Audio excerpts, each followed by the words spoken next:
Good morning. Hi, it's Leanne from Uplift Coaching. How are you? I wanted to talk to you just quickly about how hormones affect our weight, right? And how they affect weight gain and trying to lose weight. It seems impossible in some cases, right?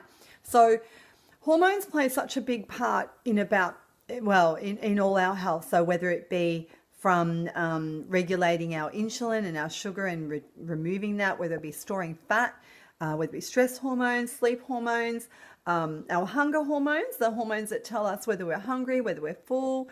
Our happiness is a really big thing too. And our thyroid, so metabolism, pretty much how much energy we have. So all of those things are greatly affected by our hormones. So when our hormones are out of whack, you've got to know about it because things are not feeling right and you don't have any energy. And if you're going through menopause, you typically got hot flushes, you've got headaches, you've got poor memory, foggy brain, possibly bloating, digestion isn't working well. There's a lot of things that can happen.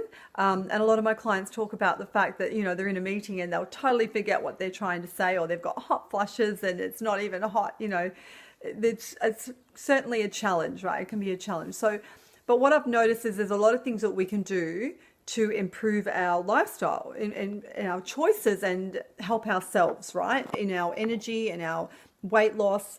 So I wanted to talk to you briefly about that because I talk about overwhelm and stress a lot because that is the number one, I think, a really, really big deal when it comes to raising your cortisol levels, which is your stress hormone, which then in turn, and that's an important hormone if we're running away from a dinosaur, which is how we were designed, right? But nowadays we're in this pressure and high stress environment all the time. So our body is tricked into thinking it needs to produce this cortisol at a bigger rate, right? It's the same with our adrenal gland.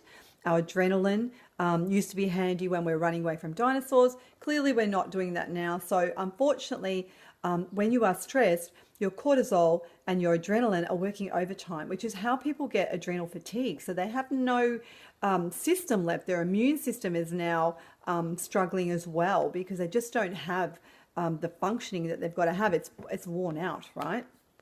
So there's that. Affecting your hunger, like I said, I mentioned your hunger. Sleep is a huge one. So stress levels, if they're really, really too high, are going to affect your sleep hormones.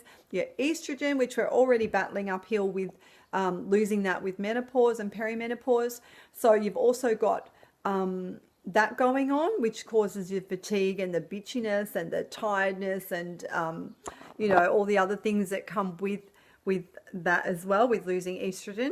So you've really got to look after yourself. That's my question always is, what are your symptoms telling you? What's going on with you? What's really going on with you? And what can we change and tweak to have you feeling better?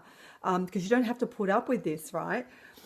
Sugar is a big one as well. Like we've got to be able to remove the toxins and you've got to have insulin to remove that from your system. So if you're not functioning well and you're carrying extra weight and your cortisol levels, which apparently love fat cells, right? So that's why we have the extra layer usually around our tummy.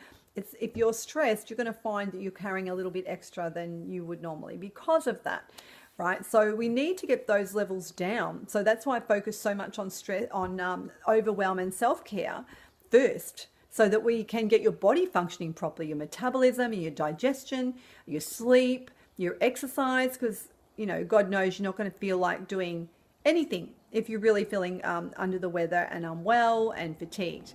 So we need you to be feeling like you want to exercise or move your body at least to contribute to the weight loss that you're working on, yeah? So it's a really big vicious circle. So that's what I do. So we look at the 4 steps that we can do to improve your imbalances, if you like, your hormones, get them balanced, get you balanced so that you feel good, you feel happy with yourself, you're losing weight and your body is maintaining that and doing what it's supposed to do rather than fighting you on everything. So that's what I wanted to tell you about today. So my course goes into a lot more detail on the hormones, but briefly that's pretty much it in a nutshell. All right, so I will talk to you soon. Okay, bye.